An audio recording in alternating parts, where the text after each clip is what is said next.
Hello and welcome to I Hate Class Rings. My name is Levi Thomas. I hate card games. I'd like to welcome you all to the first episode of this series, Modern Memes. Today we are here with Two Girls, One Cup. When thinking of a deck that could embody this meme, my mind immediately went to the only two-girl based deck in Modern, which is Soul Sisters. Turns out Soul Sisters synergizes quite well with Chalice of Life, which is essentially one of the only playable cups in Modern.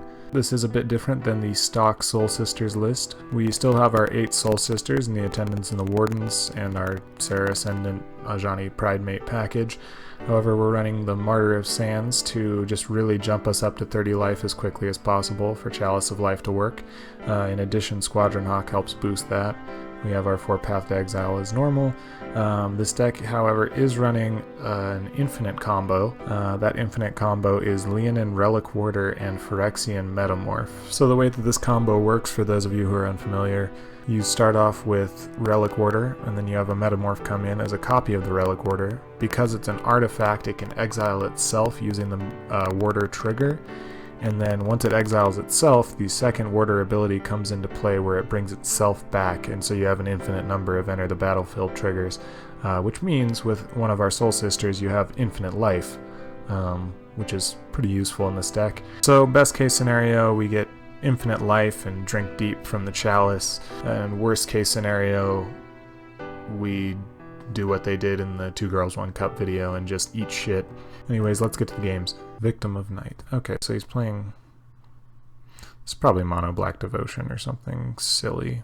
Our opponent just had 3 Victim of Nights burning a hole in his pocket, so he's decided to use them on anything and everything. Probably looking for Damnation or Languish. I'm guessing Languish. This seems like a budget sort of build. Liliana of the Veil. The Victim of Night train has officially begun. In retrospect, it might have been better to take out one of the 4 Relic Warders instead of Squadron Hawks. Now I just look like a weird idiot. Alright, that one's gonna do it. I want my fans to rest assured that I am a pure man. I did not watch the Two Girls, One Cup video for my own pleasure. It was shown to me by a friend who is no longer my friend. I've actually never watched a pornographic video in my life. I happen to only be sexually attracted to the female wireframes in Super Smash Bros. Melee. I just like how you can see their heart. Can a game not go by where I'm just a victim of night? How many more victims of night do we need before we start talking about night control laws? I don't know why you would run Dark Confidant in a deck with so many 4 and 5 drops. I probably should have actually just left that on the board. This is a bona fide slobber knocker.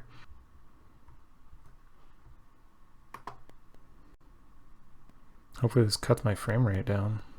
Jesus Christ. How did he not draw a Grey Merchant in all of those cards? He's been drawing 2 cards with Phyrexian Arena for like 10 turns now. He's gotta have like Victim of Night. No? Did we actually win? Wow. Well then. So anyways, after outgrinding Mono Black Devotion and our opponent's terrible luck, we're back against, I'm gonna say, Scapeshift or Titan Scapeshift, something to that effect. Well, that draw just cut our Squadron Hawk's value in half. He has main deck Anger of the Gods. This game is not going to go well.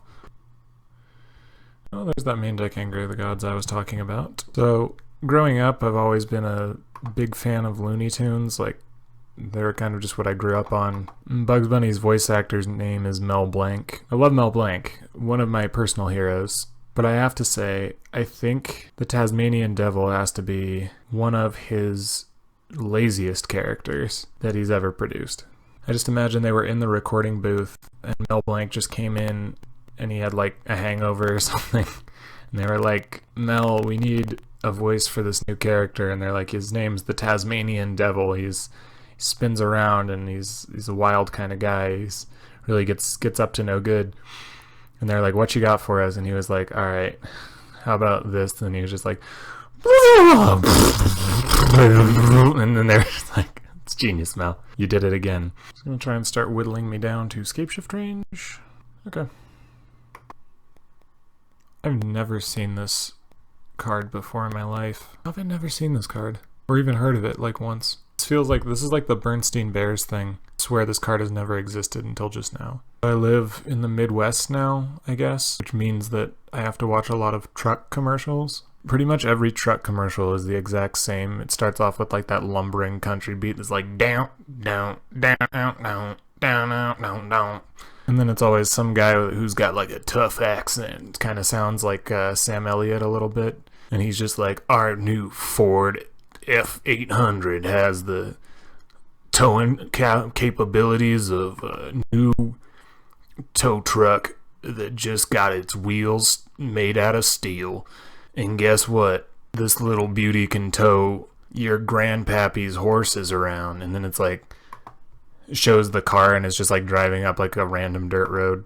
And then they're just like, it's the reason why, because this is 100% American steel, forged by shoving molten iron through a bald eagle's butthole. Well, we are currently without a hand.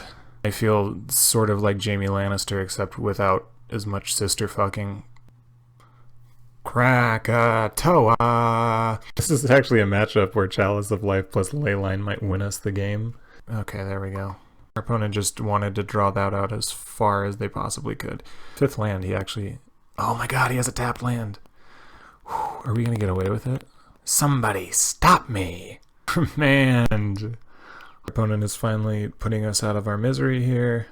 And there we go. Well, back with the deck, and after two of the grindiest matchups I've ever had to play in the history of Modern, the deck performed pretty well. The Chalice of Life package and the Relic Warder Metamorph package does cut some of the raw speed out of the normal Soul Sisters package, but it does give it a bit of resilience. Realistically, though, this deck is okay. I'd give it a C, a C+. Well, I'm gonna go give myself a facial scrub and change my clothes so that I don't have to be the same person I am right now. Thanks for watching. I hate card games.